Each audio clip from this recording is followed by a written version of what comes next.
तो आज आपसे बात करेंगे प्रेमेच्योर इजैकुलेशन की। क्या आपको मालूम है कि 30% आदमियों को इस पूरी दुनिया में ये प्रॉब्लम है? 30%। अगर आप मुझसे पूछें तो इससे बड़ा डिस्फंक्शन कोई ही नहीं।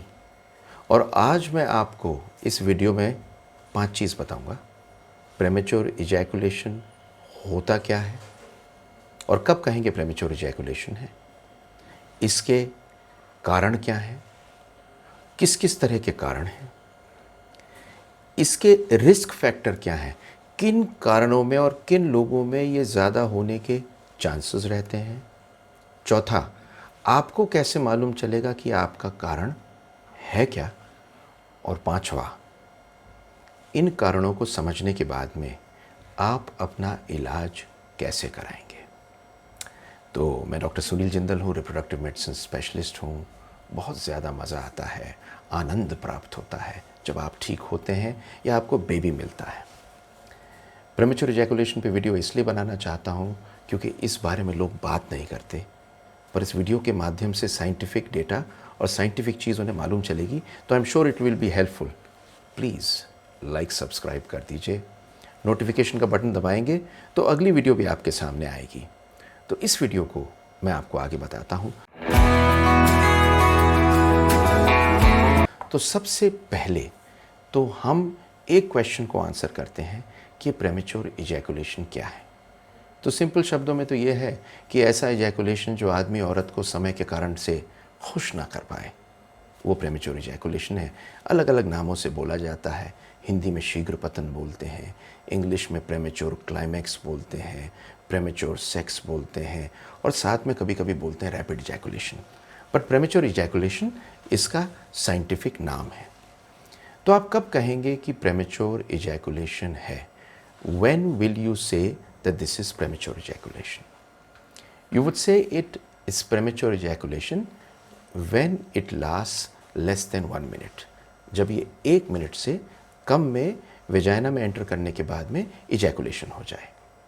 नंबर 2, आदमी चाहकर भी जब इसे डिले ना कर पाए, एक बार या हमेशा, इसका भी होना ज़रूरी है।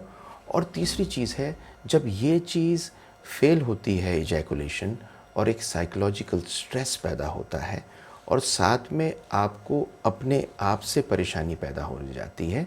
ये सब चीज़ें मिला के एक चीज़ बनाते हैं जिसको कहते हैं प्रेमेच्योर इजैकुलेशन। दूसरा सवाल उठता है कि ये कितने लोगों में होता है। बड़ी अजीब सी चीज़ आपसे कह रहा हूँ, पर एक तो ये होता है बिल्कुल यंग लोगों में ज़्यादा, और एक ये ज़्यादा होता है 45 to 50 ईयर्स के बाद में।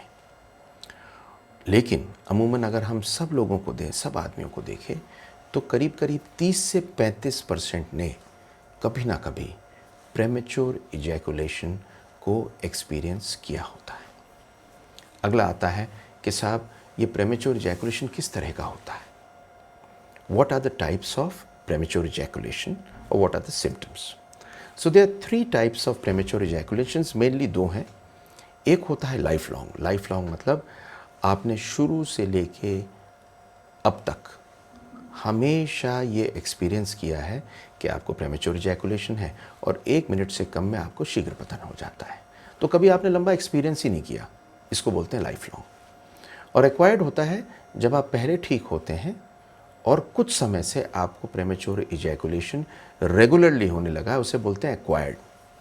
पर एक चीज़ होती है वेरिएबल। वेरिएबल मतलब कभी हो जाता है, कभी नहीं होता, उसको प्रेमेच्योर इजैकुलेशन में कैटेगराइज हम नहीं करते। तो चलिए अब सवाल है, what are the causes of premature ejaculation. Premature ejaculation के कारण क्या होते हैं? तो 2 मेन कारण होते हैं। एक होते हैं साइकोलॉजिकल, दूसरे होते हैं बायोलॉजिकल, और एक तीसरा जो कुछ लोगों में होता है जेनेटिक। मैं आपको उसके बारे में बताऊंगा, पर सबसे पहले चलते हैं साइकोलॉजिकल कॉजेस पे। बड़ी इंटरेस्टिंग है क्योंकि रोज़ पेशेंट आता है, बड़ी इंटरेस्टिंग चीज़ 2 मिनट में समझ में आती है। आपको कुछ एग्जांपल्स दूंगा जिससे आप समझेंगे। तो एक कारण तो होता है कि अर्ली सेक्सुअल एक्सपीरियंस।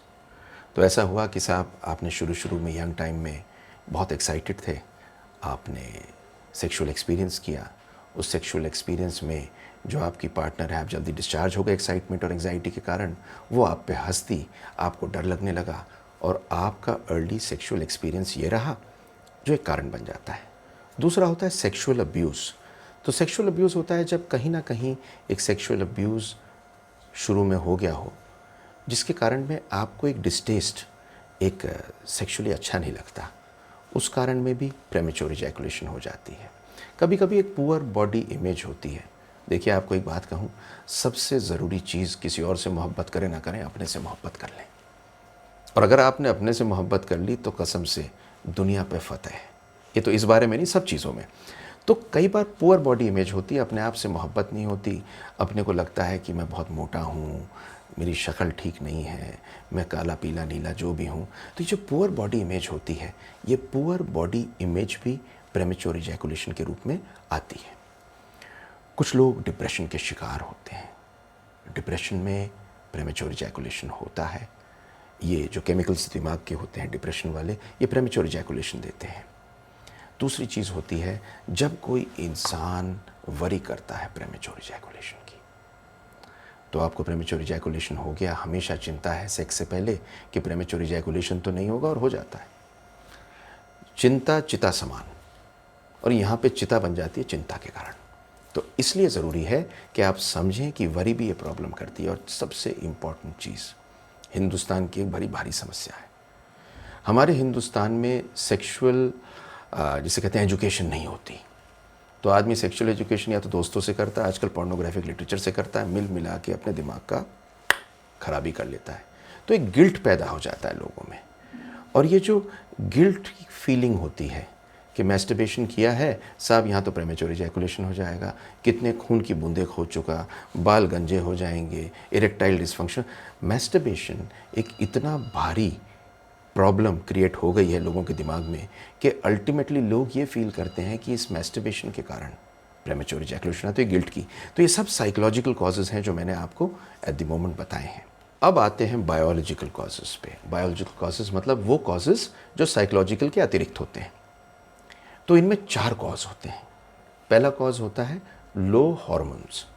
तो हार्मोन अगर एबनॉर्मल होंगे, टेस्टोस्टेरोन एबनॉर्मल होगा, इन कंडीशंस में इरेक्टाइल डिसफंक्शन के साथ साथ प्रेमेच्योर इजैकुलेशन भी हो सकता है। Number 2, abnormal neurotransmitters. देखिए, ये जो इजैकुलेशन का प्रोसेस है, एक बहुत कॉम्प्लिकेटेड प्रोसेस है। ये मैं आपको एक और वीडियो में दिखाऊंगा, पर अभी फ़िलहाल के लिए इसमें बहुत सारे ब्रेन के और स्पाइनल कॉर्ड के न्यूरोट्रांसमीटर्स होते हैं। और ये न्यूरोट्रांसमीटर्स जब बिगड़ जाते हैं तो फायरिंग जल्दी करने लगते हैं, क्योंकि फायरिंग को भी तो रोकने के लिए एक न्यूरोट्रांसमीटर होता है। और ये जब होता है तो प्रेमेच्योर इजैकुलेशन हो जाता है। तीसरी चीज़ जो बहुत इंपॉर्टेंट समझनी है कि अगर आपके प्रोस्टेट ग्लैंड में इन्फेक्शन या इन्फ्लेमेशन या सूजन आ जाए, जिसे प्रोस्टेटाइटिस बोलते हैं, सेमिनल वेसिकुलाइटिस बोलते हैं, यूरिन का इन्फेक्शन बोलते हैं, सीवियर जब हो जाता है, इस कंडीशन में भी प्रेमेच्योर इजैकुलेशन हो जाता है। और चौथा, ये कई बार इनहेरिटेड और जेनेटिक होता है। मतलब कुछ लोग जिनमें लाइफ लॉन्ग प्रेमेच्योर इजैकुलेशन होता है, उनके फादर्स में भी प्रेमेच्योर इजैकुलेशन होता है। अब कोई अपने फादर से तो पूछ नहीं सकता कि पिताजी आपको होता था या नहीं होता था, जब डॉक्टर से पूछने लायक नहीं होते। लेकिन एक बहुत बड़ी स्टडी है जिसमें ये निकला है कि ये जेनेटिक भी होता है। अब इसके रिस्क फैक्टर्स क्या होते हैं? रिस्क फैक्टर्स का मतलब क्या क्या ऐसी चीज़ें हैं जिनके कारण प्रेमेच्योर इजैकुलेशन बढ़ जाता है। तो पहला होता है इरेक्टाइल डिसफंक्शन। अगर आपके पेनिस के अंदर ताकत आने में दिक्कत होती है, रुकने में ताकत में दिक्कत होती है, जिसे इरेक्टाइल डिसफंक्शन बोलते हैं, उस कंडीशन के अंदर प्रेमेच्योर इजैकुलेशन होने का चांस बढ़ जाता है। क्यों? क्योंकि इस डर से कि इरेक्टाइल डिसफंक्शन होगा, इस डर से कि जल्दी इरेक्शन ख़त्म ना हो जाए, प्रेमेच्योर इजैकुलेशन हो जाता है। आप समझे हमारी बात को? तो ये एक रिस्क फैक्टर है। दूसरा रिस्क फैक्टर होता है एंग्जाइटी। आप एंग्शियस हैं, आप डरे हुए हैं, तो उस डर और एंग्जाइटी के कारण और स्ट्रेस के कारण आप सेक्सुअल एनकाउंटर के अंदर कंसंट्रेट करने की जगह एंग्जाइटी पे कंसंट्रेट करते हैं और प्रेमेच्योर इजैकुलेशन हो जाता है। तो 2 चीज़ें आपको समझनी है, ये बड़ी इंपॉर्टेंट चीज़ है। देखिए, आपको, आपके किसी फ्रेंड को हो, किसी जानने वाले को हो, कहीं पे हो, या आप नॉलेज गेन करना चाह रहे हो, ये एक बड़ी डीप सब्जेक्ट है जिसको मैं बहुत सिंपली आपके लिए लेके आना चाह रहा हूँ, only because I really want you to know about it. क्योंकि 30 से 40% इस पूरे हिंदुस्तान के नहीं, इस पूरी दुनिया के आदमियों को ये प्रॉब्लम है। उनमें से कुछ भी ठीक हो जाए तो बड़ा आनंद प्राप्त होगा। लाइक सब्सक्राइब ज़रूर कर दीजिए। अब इसकी कॉम्प्लिकेशंस क्या होती हैं, इसमें झंझट क्या पैदा हो जाते हैं? तो इसके 3 झंझट होते हैं। पहला झंझट, आदमी की खुद सेल्फ एस्टीम गिर जाती है। आदमी की जो कहानी होती है ना अंदर की, वो डाउन हो जाती है, स्ट्रेस और एंजाइटी में जीने लगता है। Number 2, relationship problem. रिलेशनशिप का एक बहुत बड़ा हिस्सा है सेक्स, और अगर इस रिलेशनशिप में सेक्सुअल प्रॉब्लम होती है तो रिलेशनशिप पे फ़र्क पड़ता है, जाहिर सी बात है। तो सेकंड होती है रिलेशनशिप प्रॉब्लम। और तीसरी हमने बहुत देखी है, फर्टिलिटी प्रॉब्लम। इंट्रावेजाइनल इजैकुलेशन ही नहीं होता और अंदर पेनिट्रेट करने से पहले ही इजैकुलेशन हो जाता है, इस कारण से बेबी पैदा नहीं होता। तो ये 3 इसकी कॉम्प्लिकेशंस हैं। इस वीडियो में मैंने आपको कारण डीपली कहते हुए समझाए हैं। कारणों के अलावा क्या रिस्क फैक्टर है ये बताया है, कॉम्प्लिकेशन बताई है।